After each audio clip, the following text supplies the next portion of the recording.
Yeah, Did you see he it bought is. another 2100 ATX? Yes. It was only $30. God. You know what's a problem? When you can't stop buying mics and you reach a point where Yeah.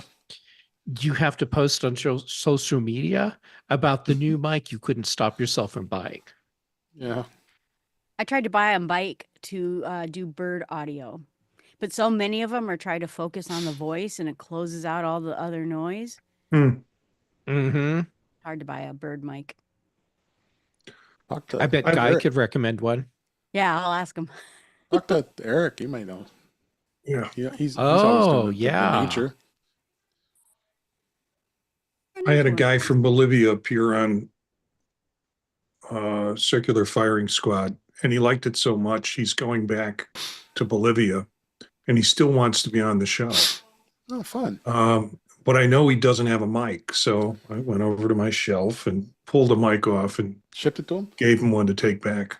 Oh, he's with you in person? Well, Nice. way cheaper than shipping it. Yeah. Right. So my mic, my bookshelf of mics is getting depleted, so I'm probably going to have to go on a purchasing run. You know, if you don't, Guy's going to be disappointed. He sure is. I've given away 2 mics in the last couple of weeks. So, What'd you give away? well, this was a JLab that I got for the Bolivian guy, light, directional. And then I gave away an Audio Technica to the guy that does Tech Savvy Professor with me because his microphone has sucked. It's been terrible. And I finally got, I was saying, you ought to consider investing in a new mic. And he never did. So I just went ahead and sent him one. Some people just don't hear or they don't hear or they don't care. But yeah, I think there's a lot of people that they just can't really wrap their head around the difference in audio quality in microphones. I put the show notes in the chat in case you didn't have the link, Jeff. Are we on episode 328? 9. 329. 329. Then thank you for sending me the link. You'll be start reading all stuff we talked about last week. I have deja vu about this whole conversation. Oh my God. Every time I move a window, it snaps all full screen. It drives me crazy on Oh, I know. Isn't that just the worst? It is the worst. All right. Frickin' tall trees. Frickin' tall trees. All right. I'm ready. You guys ready? Ready. Before we start, Ready Yes, sir. as it's going to be. Dave, there's a barbecue place in Longmont. It's been here for a super long time, and it's called Georgia Boys Barbecue. No. They do tater tots, and they're close to where I live. Yes. So I can, like, some afternoon or evening when I just want to get away for a little bit, I could drive over to Georgia Boy Barbecue, just sit at the bar and Have just a order big thing of tater tots and a beer and Yeah. call it dinner because I'm a grown-up and who can stop me? Well, if they must have good barbecue. I might have to come out there and do it. Oh, they do have good barbecue. Yeah. All right, so let's start audio hijack. Are we on? Yes, we are. Looks like it's good. Alrighty. Let's see.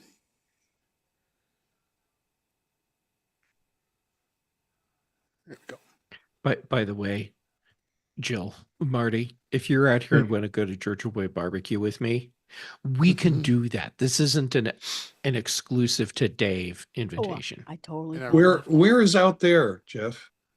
Colorado. Colorado, Boulder, Longmont area. Okay. I do. That's go to right. You're going to Boulder pick me once. up from that horrible airport at one point. Right. And I'll make you wave to Lucifer. I'm not kidding.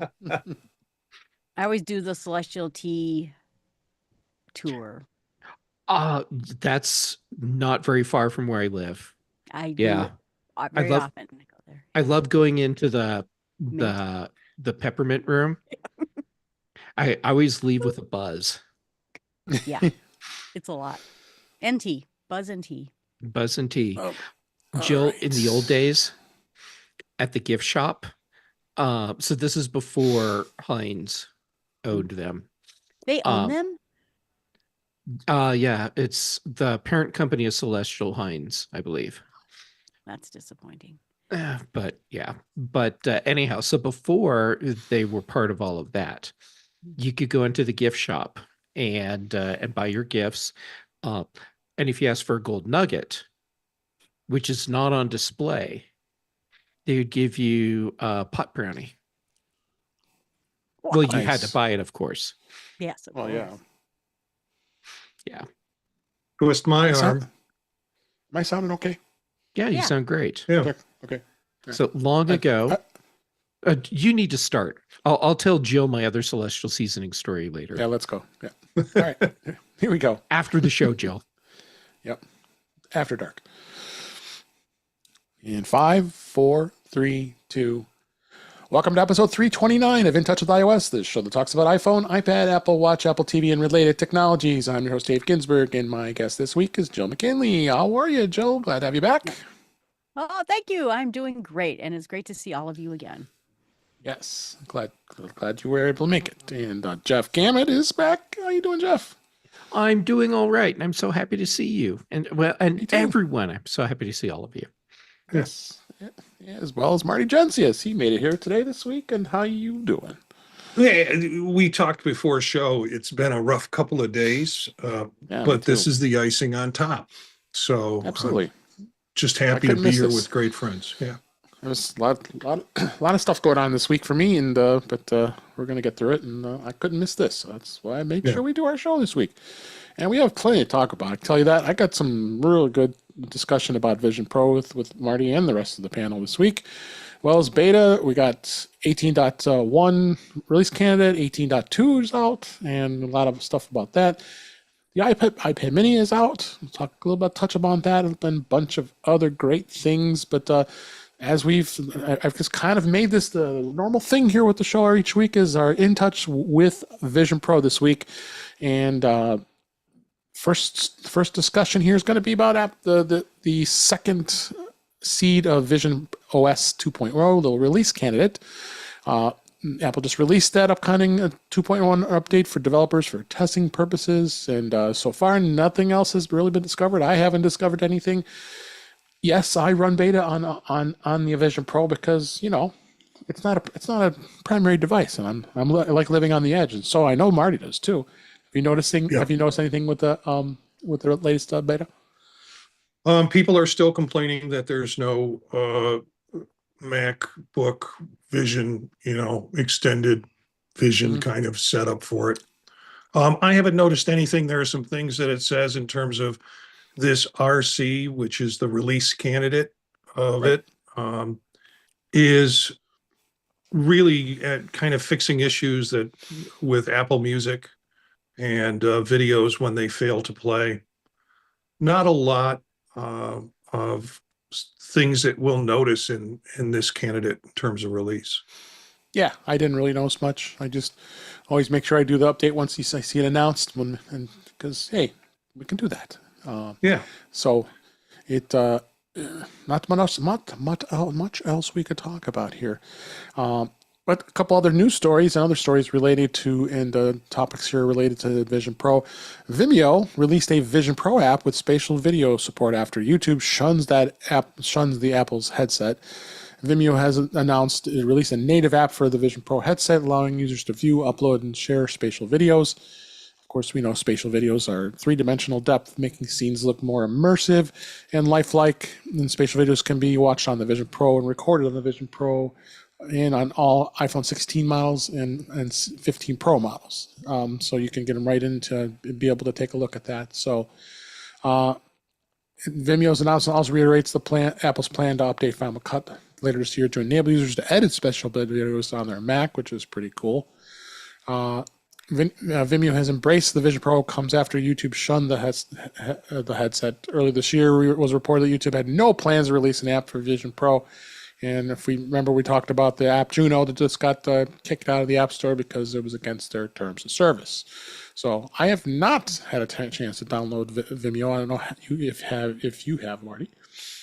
No, again, two absolutely crazy days for me, work-wise, so I haven't had time to sit with it. I am excited about this though, because Eric and I talk about it on Vision Profiles that there are a few apps where you can put your stuff on your Vision Pro and then watch it through that particular app.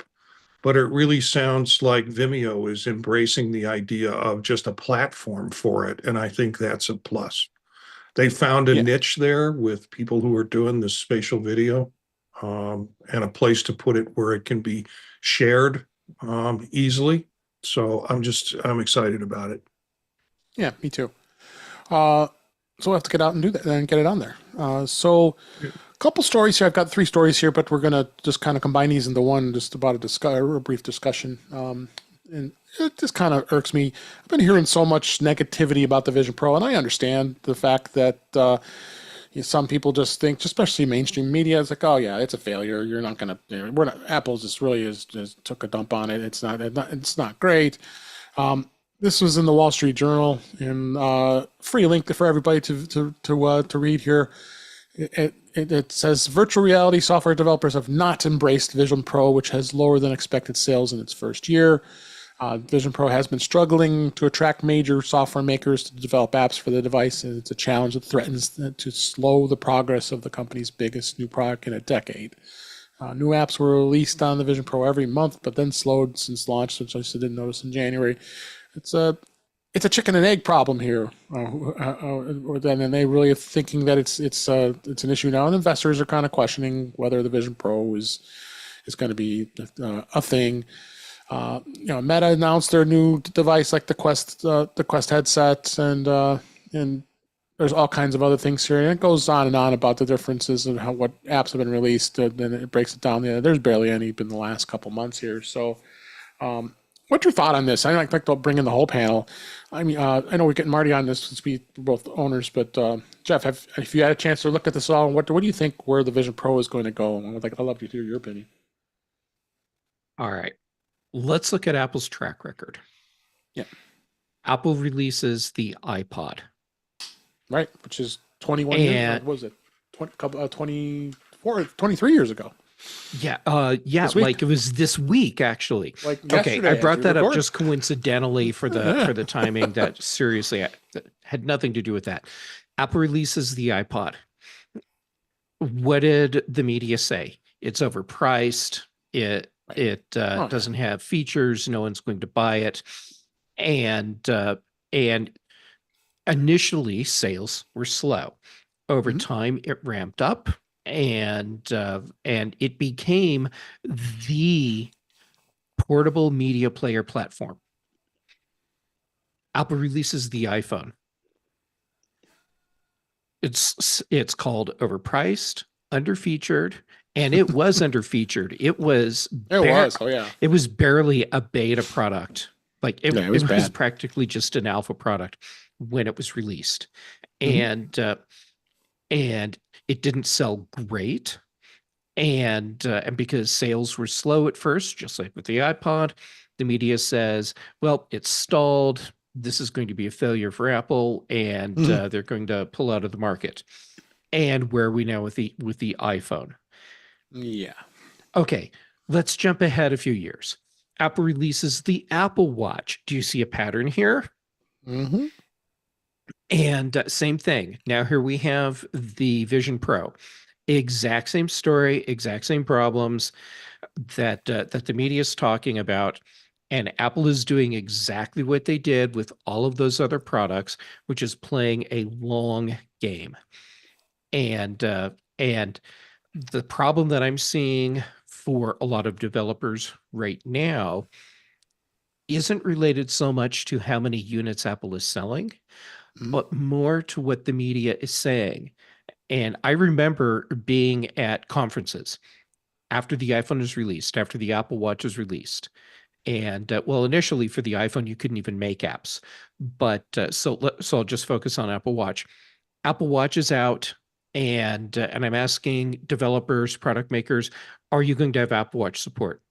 Well, no, we'll watch and see what happens because no one's buying it. And that wasn't true. People were buying them. It's just that the media said no one was. And so you had these companies where they're like, oh, well, look, I read the news reports. No one's buying it. So we're not going to support it.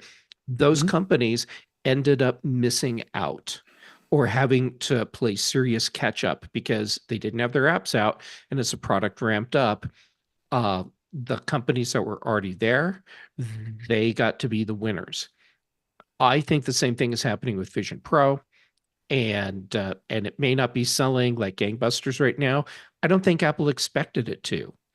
I think Tim Cook even recently said that Vision Pro is a product for early adopters, and it is currently not seen as something that that they consider a mainstream product.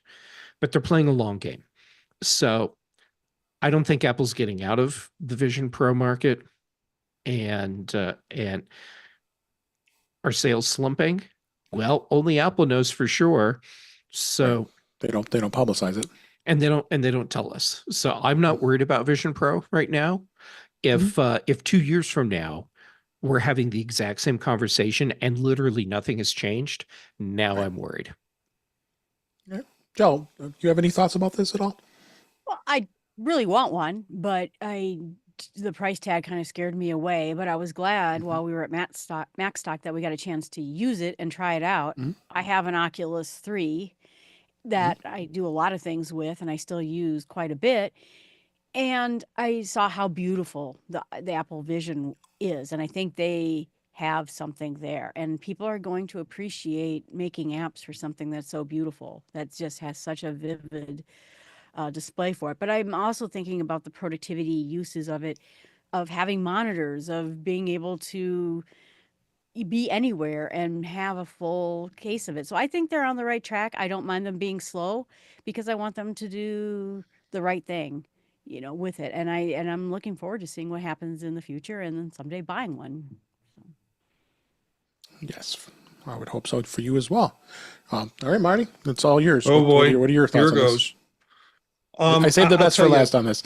I've spent a lot of time in the Apple store lately because with these international teachers, they're constantly wanting me to go there. And frankly, you get a little worried when you look over to the Apple Vision Pro setup table where people can get, and there's no one there.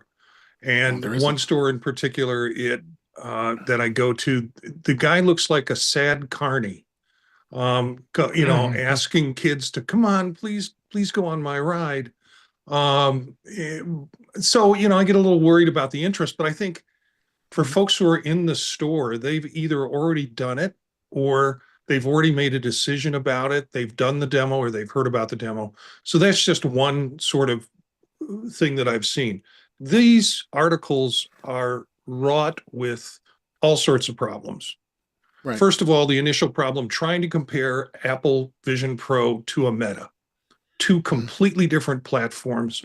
I have a Meta. I bought a Meta S or 3S just to do some comparative with it. I'll give it to the kids at Thanksgiving meal and let them play with it. But completely different platforms, and they keep making that comparison. They also continue to make a price comparison, which doesn't tell most readers anything but the difference in the price. So it seems like the media, or at least some of these articles, are invested in talking about, you get more flies, I guess, with vinegar than you do with sugar. So it's more important for them to kind of put that forth. And then the supply chain stuff, undisclosed supplies parts are saying that Apple is reducing their orders.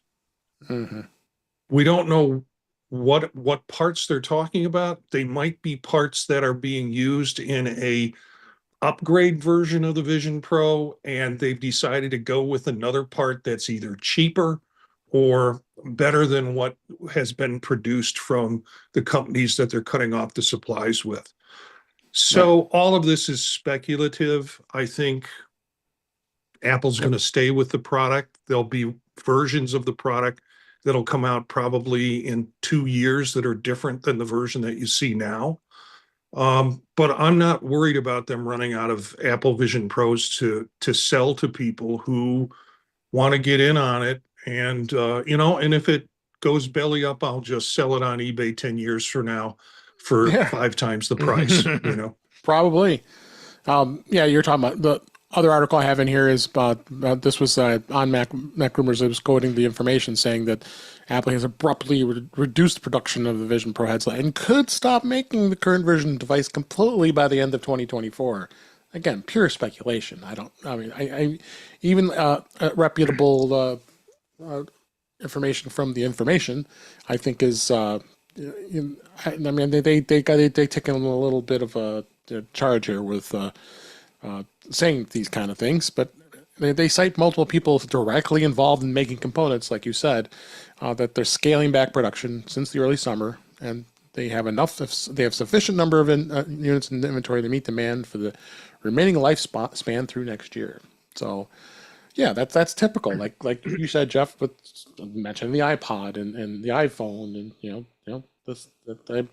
the first gen iPhone was, they didn't have a ton of product because it happened to just work its way through, and then you went then the iPhone 3 and the 3G, 3GS all came out, and then it exploded like gangbusters after that. Mm-hmm. So Can I add one more piece and then yes, please.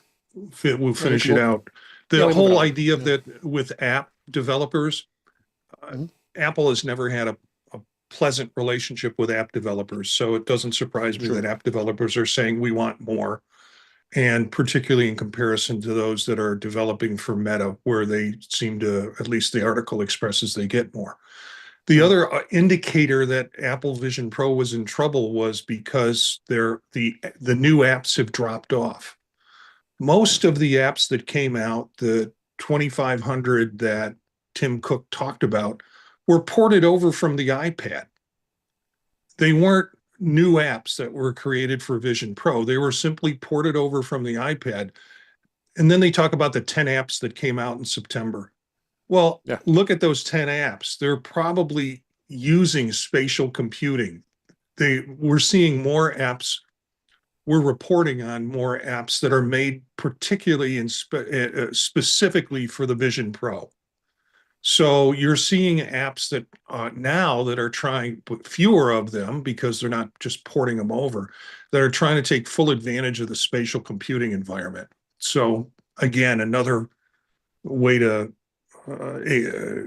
kind of tell a story that they want to tell using data that doesn't necessarily is not equivalent. So in a sense, we could say that Vision Pro app releases are starting to increase because we're now getting native apps as opposed to iPad ports. Yep. Yep. That article's not exciting. We'll quit. All right, so we'll go ahead and move on. But before we move on, I'll make sure to give a shout out to the folks in our chat room here at youtube.com/intouchwithios. We have Wither Bucket, we have Cletus, and we have Webb Bixby in the chat. Love to have you guys here tonight. A couple comments here. Wither Bucket says, but did the cost of the equivalent of $35 as well? And that feels like the biggest hurdle still to come of going through that. So getting people to buy, yep, I agree. Pricing is tough, but Cletus made a good point too. His Apple II GS in 1980 was $3,500, and that tells how much that is now these days comparing the pricing in 1980. So, but yeah, it's definitely interesting. But so glad everybody's here in the chat, and we can go ahead and move on. Another little comment to that. Sure. All right. So so with Bucket's question about the $3,500, is that how does that compare really to what we were paying when, say, the iPhone came out? Right. All right. So Yes, you could get the original iPhone for $600, $700. 600. I think it's 600. Yeah. $600. There was a 4 gig model, but that was around for a couple months and then was gone, so it doesn't really count. Yeah.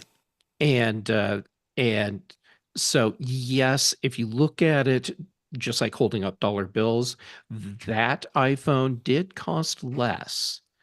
However, there was no financing for it, so you paid full price up front. You were Yep. required to have a 2-year contract with AT&T, AT&T only. and you paid for that contract as if you're financing a phone.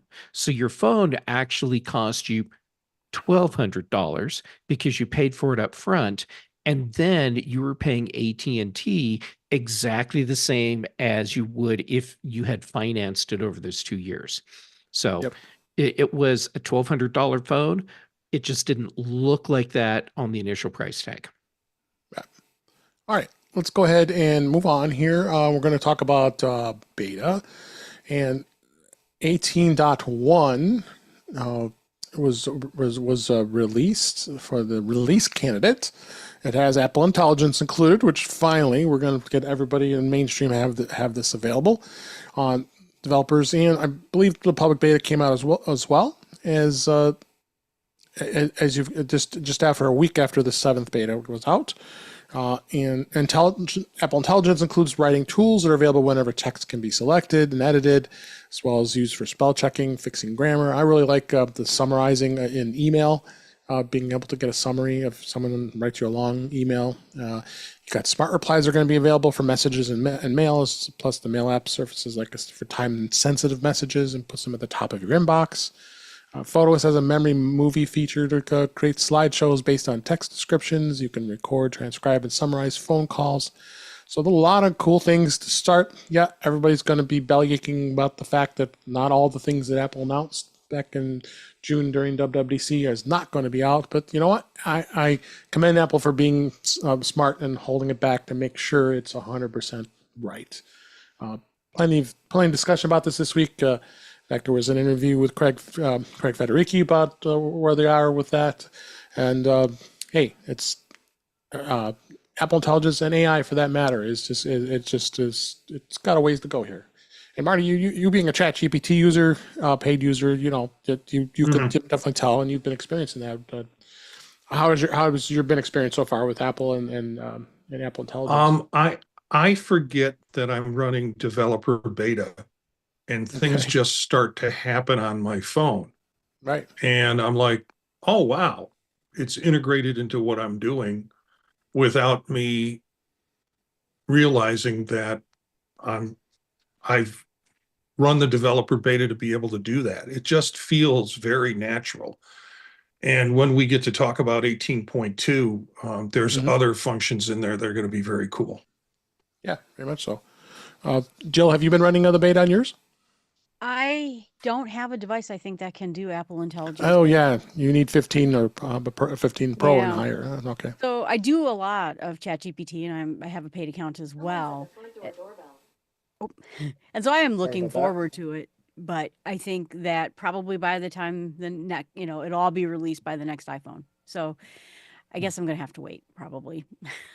But excited about it. Yeah. And I like their pattern to it, that they're going to think this out. They're going to be careful about it. Sort of like the Vision Pro. We're going to do this right. And then when we're done, it's going to be great. Yeah. So, Jeff, I know you're not running beta, so unless you have anything else to add. I'm running beta on my iPad mini, but since it's a 6, it doesn't support Apple Intelligence.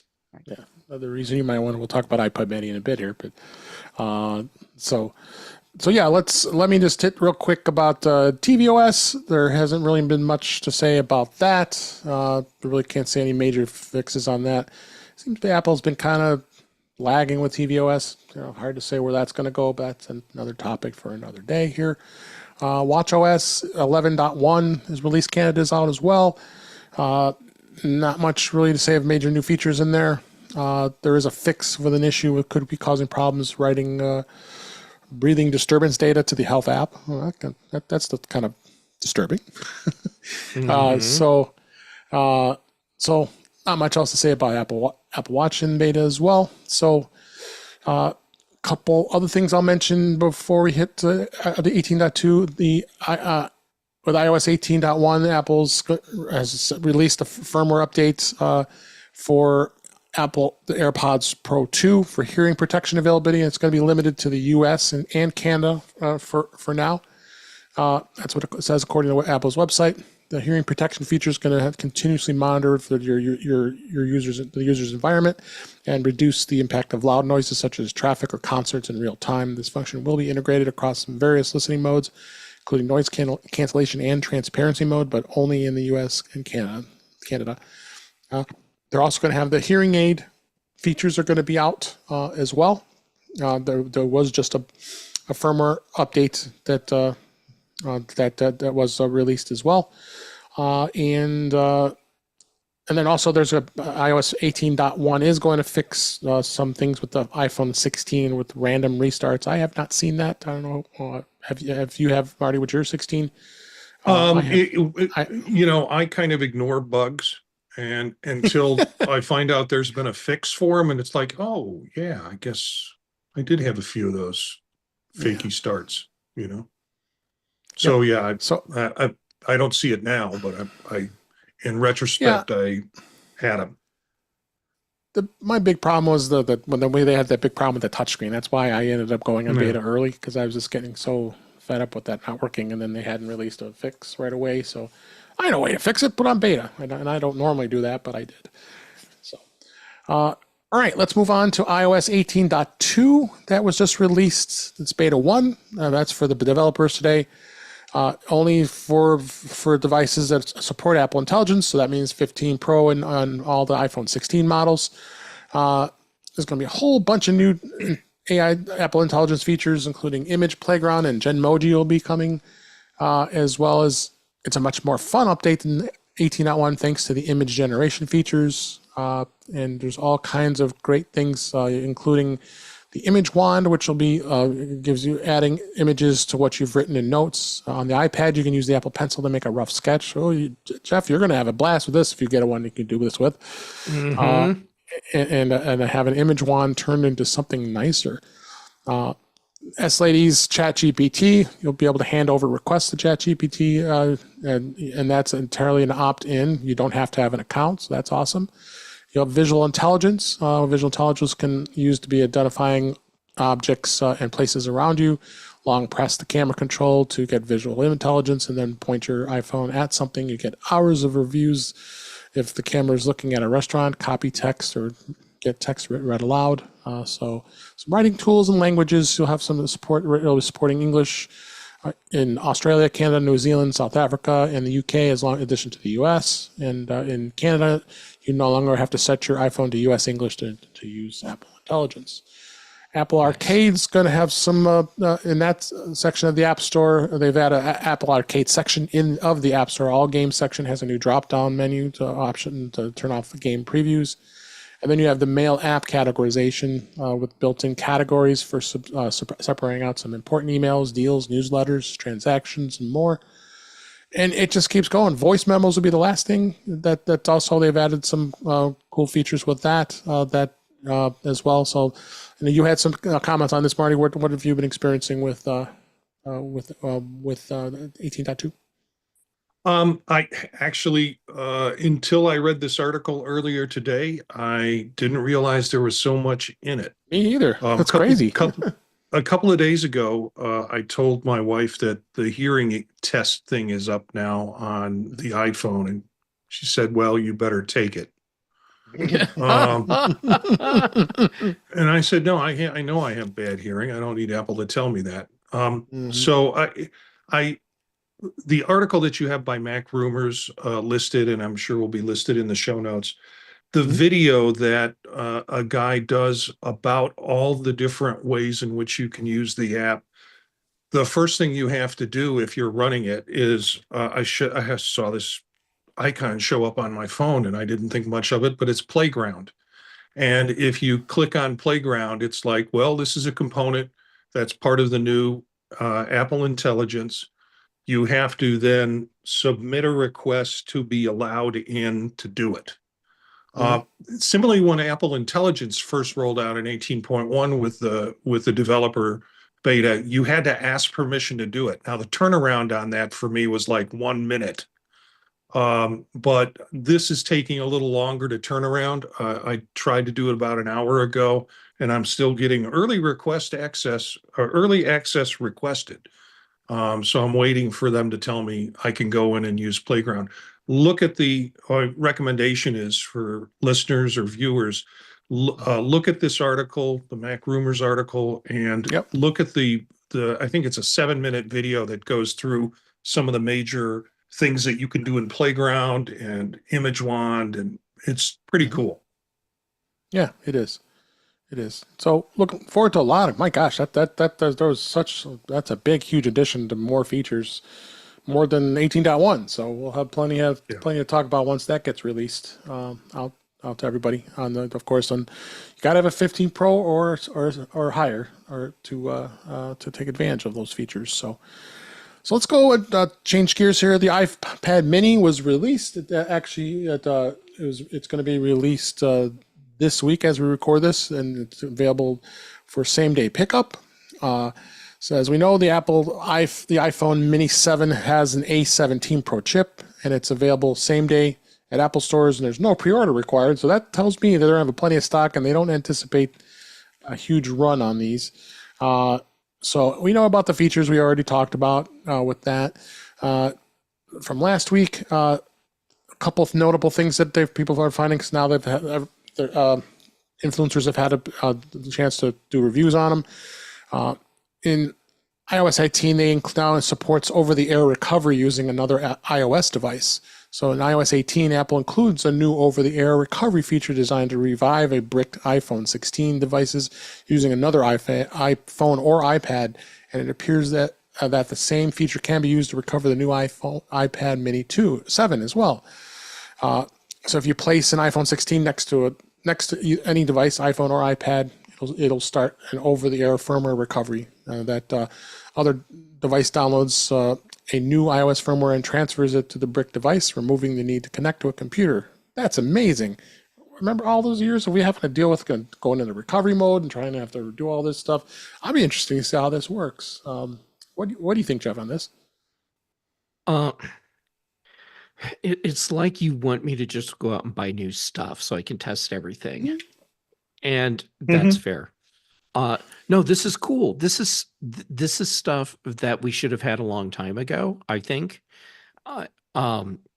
So I'm excited that we're finally getting it. I just wish it was happening earlier. Yep. What do you think, Marty? I wish we would have had that earlier too, particularly yesterday when I tried to set this thing up. Around 11 o'clock last night, I attempted to set up my iPad by sharing it with another device to be able to do it. It said, do you want new software, the updated software? I said, yes. They said, oh, you're part of a beta project. Would you like to carry that over? I said, yes. And then it crashed. So I spent my afternoon, driving over to the Apple store, and because I tried multiple ways to do it, including hooking it up to your MacBook to try and get a recovery mode going. It just wouldn't work. So I spent some time. So this thing has just been turned on essentially about an hour ago. So I'm still getting used to it. Well, it's interesting to hear you as you continue to use this iPad Mini 7, because this is you're going to find it as useful as people may think, because they like to have this smaller size device to travel out with. So so it's going to be interesting. So we got an article in our show notes. I'm not going to review it all over again here, but the complete list of 12 changes to know about with this iPad Mini 7. So check that out.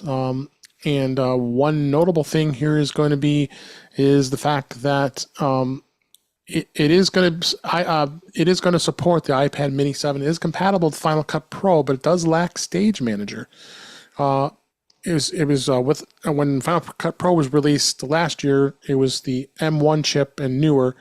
But they now have confirmed that the professional video editing app is now compatible with the 7th gen iPad Mini. That's pretty awesome. The Apple recently updated the App Store listing for Final Cut Pro that it is available for the M series and the A17 Pro chip on the new iPad Mini. Apple's audio editing program Logic Pro is also compatible with the new iPad Mini, as the app merely requires an iPad model with a A12 or newer, so you're okay with that. However, the Final Cut Pro features are not compatible with the new iPad Mini due to hardware or software limitations, as it does in the app description. So you have some limitations. But on supported iPads, the Stage Manager allows you to resize apps into overlapping windows and improve the multitasking experience. And Stage Manager also fully supports an external display up to 6K, but it's not supported on the 7. So you've got some pros and you got some cons when it comes to the iPad. But I think the iPad Mini 7 is not probably meant to be something like this. I would have a tough time doing Final Cut Pro on an iPad Mini, wouldn't you, Jeff? Yeah, I'd have a problem with that. And I'm someone that does all my video editing on an iPad. I'm using LumaFusion on an iPad Pro. What's the big screen? 12-inch, 13-inch, whatever. Yeah. And that's a perfectly fine size for that. But I would not want to do that on an iPad Mini. And I know I can run LumaFusion there, but no, that wouldn't happen. Yeah. That said, boy, if I didn't already have an iPad Mini 6, I would probably be going to the Apple Store tomorrow to pick get a up good an trade-in iPad value Mini on 7. it. Don't forget that. Good trade-in value on it, Jeff. Marty knows. Yeah, but see, I know how this goes. I'll get it, and then I'll be like, I need an Apple Pencil that works with this, and I have to buy an Apple Pencil Pro because I don't have one, because my you could current get the iPad USB-C Pro, version too if you really wanted to be cheap and be really irritated. What have I done to annoy you, Dave? Anyhow, it would cascade into all these other things. So here's the process. I would go in, iPad Mini 7, great. Well, I should get an Apple Pencil Pro for this so that I have an Apple Pencil I can use with it. You know, if I've got an Apple Pencil Pro, I should really be able to take advantage of all the features on it in the way that I want to. So I'm going to have to buy a new 13-inch iPad Pro. And suddenly my my iPad Mini, I'm throwing out over $3,000. Yeah. All right, let's get Jill in here. Do you have any thoughts about the iPad Mini? Which is something you would consider? I think I have the original iPad Mini, and so it has a crack in Oh. it. It is older than dirt. Apple already told me they're not going to give me anything for the trade-in, but I am old. ready for it. And I would have probably picked it up tonight, but I got an invitation to be here to talk about it instead. But I do want the Pencil Pro. I do want the iPad Mini. Awesome. Yeah, so I'm pretty excited about it. I think, but I wanted to make sure this jelly business was the jelly screen was taken care of, and so I wanted to hear some reviews because I was going to go out and buy the 6. The reviews that I've seen, actually, no, I'm going into the sentence the wrong way. I expect the reviews are going to say the same things about the screen because that isn't changing. Same display as in the Mini 6. So have you seen the display on a Mini 6? No, I never have. Don't worry about the jelly thing. Okay. That's a bunch of people that are just cranky pants. Seriously, I have the Mini 6 and I have played with it to look and see if that jelly display thing is a problem for me. If you're scrolling that fast, then it doesn't matter because you don't need to see what's on the screen because you're scrolling too fast. Right. So don't worry about it. Yeah. I think the combination of the new pencil and the iPad Mini, I think it's gonna be great. And it'll give me something that will use the Apple Intelligence. So it's kind of a triple threat there. So yeah. Yep. All right. Last topic I want to hit before we hit the news here. AT&T, believe it or not, you can now try AT&T's network for free. AT&T announced a new promotion that allows potential new customers to try out the AT&T network for 30 days free. Customers with an iPhone that has an eSIM can download the My AT&T app, which I already am a customer because I have AT&T fiber, and visited the free trial website to sign up for temporary access to the AT&T network. No credit cards required for the trial, and it includes 5G access. You can go from the 10R all the way up to, of course, the 16 and be able to do it. AT&T is going to provide unlimited talk and text, 100 gigabytes of data, 25 gigabytes of personal hotspot, 5G access on their network, and unlimited texting across the United States and 230 countries. After the 30-day trial ends, it'll be canceled automatically, but customers will have the option to sign up for the service. I took advantage of this, and I thought it was interesting. I wanted to test it where I was in areas that I sometimes have challenges, because T-Mobile tends to be really good here in the Chicago area. And there were some extra areas, like, and I came from AT&T, went to T-Mobile, so I didn't miss them one bit, because I was really annoyed with them, because the way they charged for things back those days, it was bad. But that the data was not so good, honestly. I mean, in the area where I was, I even check it here. I don't have real good spots in my house here, because I get like sometimes up to 2 bars. I still have 5G with T-Mobile, but if anybody doesn't know it, it's really super easy to be able to have it, which is kind of weird to have 2 networks on the same phone. So I had it turned off here, but you go on, you just go into under cellular, and it'll show all your eSIMs that are listed. And I've got my primary T-Mobile account as well as the AT&T account. And I can try it now. I've been trying it I just signed up, it was like 2 days ago, so I got less than 30 days left. But interesting to see how AT&T's doing this. And I wanted to see if other carriers are going to follow suit with this, let you try their network too. So that's going to be interesting. What do you think about this, Marty? I have been, prior to getting an iPhone, I was a Sprint and then T-Mobile user I was on Sprint too. previous iPhones. And the networks at that time were terrible. And They were. in order to get an iPhone, I had to switch to AT&T, and frankly have been a customer of AT&T since the first iPhone that came out, through all the complaints and the pricing and the stuff like that. And now I've got the whole family plan, and it's pretty integrated. And with that kind of stuff, the pricing structure has come down. And now we've gotten reports that T-Mobile is going to be raising you can never change your price. Your lifetime price is going to be not lifetime anymore. Yeah. We'll see what happens with mine. I'm on the Magenta plan, and it's been great because I have all the family plan. All of my family is on it, and we've got like 8 lines, and in fact they gave me 2 free lines, so I've got those too that I use on other phones here. Just because I can. And Jeff, you left AT&T, right? You went to Mint Mobile, did you not? I did. And so I had the same experience you did, 2 carriers on one phone, because I could sign up for Mint with an eSIM, and then I had a little overlap while I made sure that Mint was really going to work for me before I canceled AT&T. I do find it kind of funny that AT&T is saying, hey, you can try our network for free. Okay, good for you. You got around to doing the same thing everyone else did years ago. Yeah. And, but it's easy. That's what's great about it. Yeah. It was extremely easy to set. I mean, I was set up in like less than 5 minutes, if that. Yeah. And that was my experience getting set up with Mint while I was testing that. It was super fast, and I'm sitting there waiting for something to go wrong, and I'm like, oh, I have 2 phone numbers right now. That's weird. Yep. But I left AT&T and went to Mint because of how much money I was spending. Yeah. No turning back. My second line is a Mint eSIM.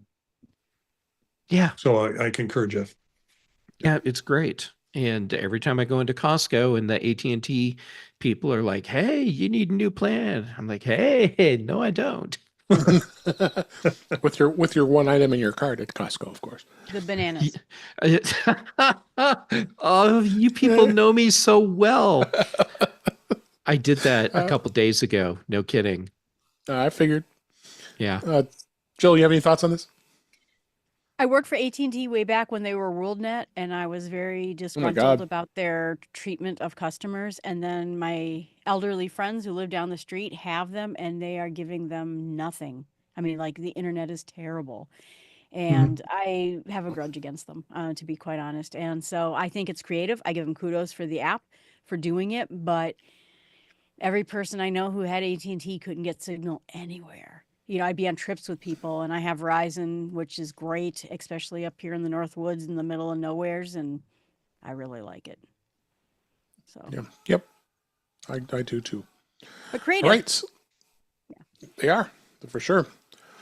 All right, let's move to the news for this week. I think Jeff's going to be very excited about this. AstroPad launches the bookcase for turning your iPhone into an e-reader. Astro, known for Luna Display, Rock Paper Pencil, and Astro Studio app, today launched a new accessory called Bookcase. Bookcase adds handles to the iPhone or another smartphone and make the device more compatible when holding when you're reading. With Bookcase, AstroPad is aiming to turn the iPhone into an e-reader. Accessory provides more ergonomic gripping for long reading sessions. Holding the iPhone doesn't block part of the display. The Bookcase is adjustable, so you don't, so it's able to work with almost any modern iPhone and Android smartphone. Comes with a companion app that creates shortcuts to launch reading apps automatically. With the shortcut, a reading app can be set to open whenever the iPhone is put into the bookcase, including with an NFC tag. With the iPhone 12 or later, iPhone secures the iPhone. It secures to the bookcase using MagSafe. Older iPhones, there's an included MagSafe conversion kit. That's interesting. Well, they really thought of something here, and it's only $40. All right, Jeff, what do you think? I know you love these guys. I saw the email this morning when Right. when it came out, and my first thought was, that's stupid. And then I started thinking about it, and then I realized, no, I'm stupid because this is actually a really great idea. Mhm. And once I was able to wrap my feeble little brain around what this is, I'm like, yeah, this makes sense. Why isn't this already a thing? I don't want something like this when I'm out and about, but if I'm at home, one of the reasons I use my iPad mini so much is because you can hold it in a way that you hold an ebook reader. Mhm. If I can do Yep. that with my iPhone then ends up replacing some of the things that I'm otherwise using an iPad for. I think this is really cool, and Yeah. now I want one. And I might be twisting my arm to try it too, just because. It's only Mhm. $40. Yeah, it's only $40. Yeah. How about you, Jill? I'd like to try some of their other products. I've been interested in some of the other ones that you've mentioned. This would be a great idea, and my mini did replace my Kindle. So I would love it if they had something like this for mini. But I don't read on my iPhone very much, I guess. I do it for Yeah. everything, almost everything on it, but I just don't read on it. So I think it's a cool idea for sure, but Yeah. it's probably not for me. And you, Marty? First thing I did was scroll down to see what the cost was, and I said $40. Interesting. The thing that I don't understand is what do they do with the camera bump on it? How does that work across a flush back that has MagSafe on it? And are the sides sort of touch sensitive? So if I want to scroll a page, am I still touching my phone to do it? Or can I use like my thumb direction on the side to advance a page on it? Um, I can answer just that, part of that. okay, Because of the MagSafe thing, it lifts the iPhone up. So that accounts for the camera bump. okay. As far as can the sides be touch sensitive so you're scrolling from there? I don't know, but I don't think so. That's too bad. For $40, probably not. But I get the holding it because trying to do and just hold it in one hand and scroll with the other, it's a different feel than holding it like a book or like a Kindle or other types of reading devices, a Nook. Yep. Well, my arm might get twisted to check it out. Moving on, too bad Ben's not here this week. iPhone driver's license support is now expanded to Iowa. iPhone users in Iowa are now going to be able to add their driver's licenses and IDs to the Apple Wallet app and on the iPhone and the Apple Watch, allowing them to use in lieu of a physical ID. Iowans can add a license or state ID to the Apple Wallet app by opening up, tapping the plus button, and following the on-screen instructions and verification processes. The digital ID in Apple Wallet app can be used at select TSA checkpoints. That's a key at select. It does include in Des Moines and the Eastern Iowa airports, as well as some business venues. It can also be used within select apps when ID is required. So looks like another state is doing it. So far we've got a lot of states are very slow. It's not here in Illinois yet, but so far you got Arizona, Colorado, Georgia, Maryland, Hawaii, California, and Ohio just implemented their support for you, Marty. Yep. And then Apple's said to be working with Connecticut, Kentucky, Oklahoma, Utah, Montana, New Mexico, and West Virginia are also working on support. God, West Virginia before Illinois, jeez. So, What's up? Jeff, you've been using it in Colorado. You know, I know you've had some love-hate relationship with that. It's cool. The problem I have is lack of support for the digital ID. So like if I were to be stopped by the police for a traffic stop, there's like 5 agencies in Colorado that support this. So going around without your actual driver's license in Colorado is not an option. If you go into stores that need to card you, that are required to accept this as valid ID, they don't. They don't even have a clue what it is. And we've had the Apple digital ID for what, 2-3 years now, something like that. We do finally have support in the Denver airport, and that was cool because I also have TSA pre-check. So now when I go through the pre-check line, you get up to where you would pull out your ID and your ticket, all of that, scan my my digital ID on my phone, which is just a tap to the thing, and that's it. Because it's already linked your plane ticket to your ID, and you just go on through. It's super fast, and it's worth it for that. But I'm looking forward to when we see wider adoption for this, because it's going to be super handy when I can just use it everywhere. Any other comments on the license? We've talked about this a number of times here since they've been adding states. I just see it as a backup. I mean, I'm going to carry my license with me, but if something should happen to my wallet, I know I've got that information secure within my my phone wallet. Agreed. Hey, we should talk just very briefly about what this means. Like if you're in a place where it is supported and you have like a traffic stop, a lot of people are under the impression that you have to unlock your phone and hand it to the police so that they can look at the ID. That's not how this works. Police will have a like a scanner thing that's like clipped on their uniform, sort of like the cameras that they use, the body cam things. Body cams. So when you you show them your ID, it's just a thing where it scans your what's being transmitted from the phone. They never touch your phone. They never actually see a physical ID. There's nothing for them to get a hold of. But then that links back to your ID through the state. So when they get back to their patrol car and do everything else, they've got everything up showing your valid ID. So you don't hand over your phone for this.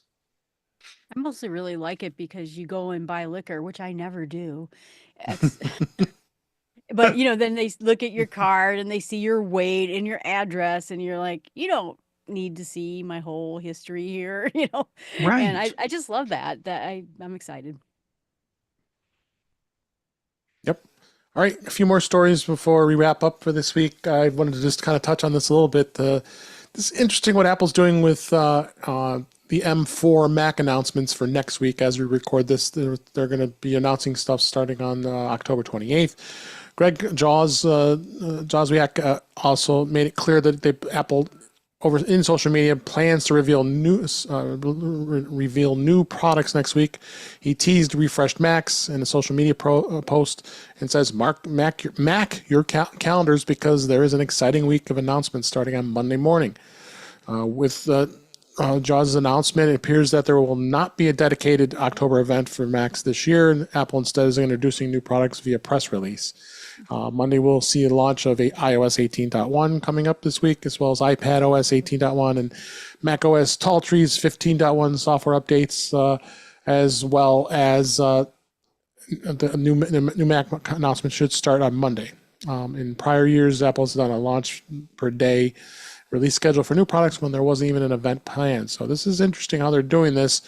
What they're looking at here is new MacBook Pros. I think I'm going to be super excited to see if this new Mac Mini that they're saying could be the size of an Apple TV, which is crazy, as well as finally RAM is going to start at 16 gigs instead of 8. Finally. Long freaking overdue. 8 gig, give me a break. Providing much better performance especially for Apple Intelligence features. So, anybody excited about this? I know. I think I might be. I see a iPad Mac Mini in my life. I might even be tempted to ditch my primary Mac that I use as my 16-inch M1 MacBook Pro, just because. But do I really need it since I have a MacBook Air as my travel Mac now? I'm thinking the same way you are, although I'm not in the market to buy right now. Yeah. But I could see a day where I don't have a MacBook Pro anymore. I just have a Mac Mini on my desk. Yeah. That's more powerful than whatever MacBook Pro I'm replacing. And then I have my iPad Pro as my travel machine. Yep. I know, Marty, you're going to be like all over this buying stuff, right? I would do the Mini because I have one in my office that I could sell back and replace just because I'd like to see what the form factor is. And then the potential for me to be able to throw it in a briefcase and take it with me on a trip.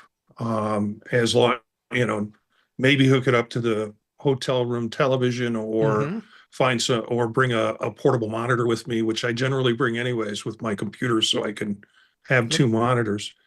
So the Mini sounds kind of appealing. I'm really not interested in the iMac.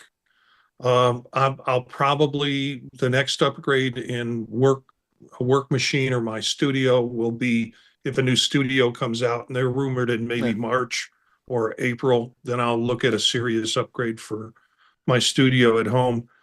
Just the iMac I have used to be my work machine. It's now sitting in a second room. It gets turned on once every month or so when my wife wants to use it. And she's using it less and less for her iPad. So that probably won't be a replenish. And I'll take a look at the MacBook Pro in terms of the M4 and see what I can get in terms of trade up from that. What about you, Jill? Yeah, I thought about it initially, but because I have the M1, and so far it's doing all right for me, and I'm not having any troubles with it. So I was wondering what they would give me on a trade-in and what it would cost me in the end to go to an M4, because you sort of want to be in that space where you can still get money for your upgrade. So I thought I would look at it, but I really like the idea of the Mac Mini. I have an M1 Mac Mini, and it runs headless Me in too. my house, and it backs up everything. It in 3 different locations. It runs the music in this house for my bird. I mean, it runs this whole house. I love the idea of that Mac Mini, and I think I'm with you that maybe someday I'm just going to do the Mac Mini and do an Air and get out of Pro. Yeah. I like that combination. Yep. Will Okay. the Mac Mini go with your Vision Pro so that you could take that and the Mac Mini on a trip and not bring monitors? Wouldn't Good that question. be That would- cool if you could yeah. do a headless I Mac would Mini, love but that. it connects just to the Vision Pro? Vision Right. Pro. That's what you're saying, right? Yeah. Yeah. Yeah. Yeah. I love that. Me too. I'm sure it will. I mean, Yeah. I don't see why not. Yeah, I can't see why it wouldn't either. Yeah. Yeah, I've got two M1 Mac Minis, but both have 8 gigs of RAM, so I'd be Right. happy to trade both of them to get a new one of those. We'll see what happens. Yeah. Two more stories before we wrap up here. Hulu and Disney Plus is now going to no longer support signups and payments using the App Store. Disney is no longer allowing customers to sign up for purchase subscriptions to Hulu or Disney Plus through the Apple's App Store without cutting out any subscription fees that Disney would have to and need to pay to Apple for this in-app purchase. The changes were noted on Reddit over the weekend this week, and the details on Disney Plus and Hulu's websites, both Disney Plus and Hulu's websites, saying that new and returning subscribers cannot sign up for and pay for it through Apple, but existing Apple billed subscribers are not affected. Apple, Hulu and Disney Plus customers can still watch content on their Apple devices by signing into their accounts, but on iOS apps, as of course on your Apple TV as well. Apple collects anywhere between 15 and 30% fees, so I'm not surprised to see more of these guys to do this. I did subscribe to the Disney Plus Hulu bundle through the App Store, but I wanted to. They are now offering, because I also like HBO, which is their Max product, and I was paying a separate subscription for that too. So they now have a triple bundle where you have Disney Plus, Hulu, and Max, and I'm doing it with no commercials, no ads for $29.99 a month. And I looked at the pricing of what I was paying, and it's like, this is a no-brainer. Why am I doing this? So I canceled my App Store version of that and jumped right in and got all three bundled into one. So, Marty, you got any thoughts? I'm paying through Disney to get ESPN two Plus. and the Hulu. We started with Hulu and then we kind of extended into Disney, and then it's like, well, there are some state football games and college football games I want to watch, so I just decided to bundle up that way. Haven't done it through the Apple Store, just did it directly from the site and then log into it when I need it. I did too. How about you, Jeff? I'm not surprised to see this. Nope. The part that does surprise me a little is that they're not giving you the option. It's just, this is the only way. You have to do it through us. You can't do it through an Apple subscription anymore. For me, it doesn't change anything because I've been signed up for Disney outside of Apple subscription for a while. But yeah, I wish they would have given people the option. Yeah, for sure. So, so that is the show for this week. Wow, we talked about a lot of great stuff this week. There's so much to talk about, and we'll continue to do this. And with that, let's go ahead and wrap up for this week. That is a wrap for this week. Please send your comments, questions, and suggestions to our email address, which is feedback@intouchwithios.com. You can follow us on Mastodon at intouchwithios, at techhangout.social. Support the show by buying me a coffee at intouchwithios.com/coffee. We would really appreciate it. You can become a patron of the show by going to patreon.com/intouchwithios. We have 2 tiers available to support the show. We would really appreciate it. Make sure you like, share, and subscribe so you're notified when we are live streaming, which is Thursday nights at 8 p.m. Eastern Time, 5 p.m. Pacific on our YouTube channel. It's youtube.com/intouchwithios. It was so great to see everybody in the chat tonight. So love everybody joining us live here. So you can watch the live feed as well as the recorded, the past live streams, as well as listen to past shows. Visit In Touch with iOS magazine on Flipboard, where many of the topics we discuss are flipped into that magazine. The link is in our show notes. You can subscribe to the show in your favorite podcatcher, including Pocket Casts, Overcast, Apple Podcasts, and many others. But better yet, just go to our website, intouchwithios.com, where all the links to all the ways are on that website. I am Dave Ginsburg, and you can find me on Mastodon at DaveG65 at mastodon.cloud. Jill McKinley, thank you so much for being here. It was a pleasure having you. Where can people find you? Thank you very much. My main website is abetterlifeinsmallsteps.com, but my last podcast is Buzz Blossom and Squeak, and that's where I'm primarily putting a lot of my energy into. It's all about nature. So Great. not so Thanks for being here. Yeah, thank you for having me. I appreciate it. As always, it was always a pleasure having you. And Marty Gensius, thank you for being here. Always having fun having you here. Where can people find you? And Tuesday nights with Chuck on Mac Voices and with a lot of folks here, part of it too. Of course, tonight, Thursday nights with Dave Ginsburg on In Touch with iOS. I got to get this right. Monday nights with at 9 p.m. Eastern time with Vision Profiles. Eric does a podcast with me, actually live stream, and then Eric Bolden and I live stream it through YouTube at Vision Profiles on YouTube, and we also turn it into a podcast. A couple of other podcasts, Circular Firing Squad and Tech Savvy Professor. You can find it all at thepodtalk.net. Excellent. Look, I'll pull a web here. I found my little thing here that promotes your show here. It's folded. There you go. I Thank have you. one of those too. I feel like Yes. we're in an I exclusive do have club. one of those. And I think I'm due to come on your show here. That's a way. Oh, yes, a yeah. nudge. Because it's Yeah, this, yeah. I've been doing this Vision Pro for it's way over a month now. So Yeah, So- I'll talk to Eric and maybe if not Monday, the next month, probably the next Yeah. Monday. absolutely. But not that I'm trying to invite myself, but yes, I think we're due. Get some good insights now from my time with it. So anyway, last but certainly not least, Jeff Gamet, thank you always for being here. I appreciate you. And where can people find you? Dave, it's always a treat to get to be here. And I appreciate that you keep letting me come on despite all of this. Anyhow, so on social media, I'm Jay Gamet. I on pretty much all of them. I'm active right now on Mastodon and Instagram. Then for shows, Chuck Joyner's Mac Voices Live on Tuesdays, here with you on In Touch with iOS on Thursdays. On the British Tech Network, the Big Show on Thursdays, the Mac Show on Fridays. Brian Chaffin and I do The Context Machine, and Patrice Brendamore and I do Retro Rewatch. And right now, we are just coming up on the mid-season finale episode of Stargate SG-1 Season 1. So we're having a How lot is of it? fun with How it. can it be a mid-season finale? It's I know, but if you look back at what we had in TV shows like in the 90s, Oh, we would have 22, 24, 26 episode seasons. And so there'd be like a mid-season break. yeah. And so episode 15, that's the last episode before the break. And anyhow, so Go a mid-season check 'em out. finale, I guess. Well, it's good. You got to take a little bit of a break. It's a lot of episodes you guys have been cranking through. That's a It's lot of been great. episodes. All right. Thank you, Jeff. Thank everybody else for being here.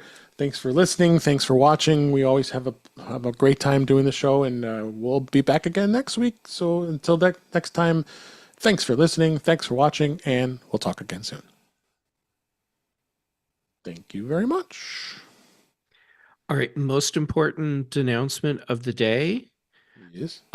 Star Trek Lower Decks season Mhm. 5 started today. The first 2 episodes are out. I know Guy is excited. I'm excited. It's such a wonderful show. How could There, they now give I- it? How now could I they have, end it? Now I have it out there. There you go. I Yeah. found it. Yeah, I don't understand how they could end it.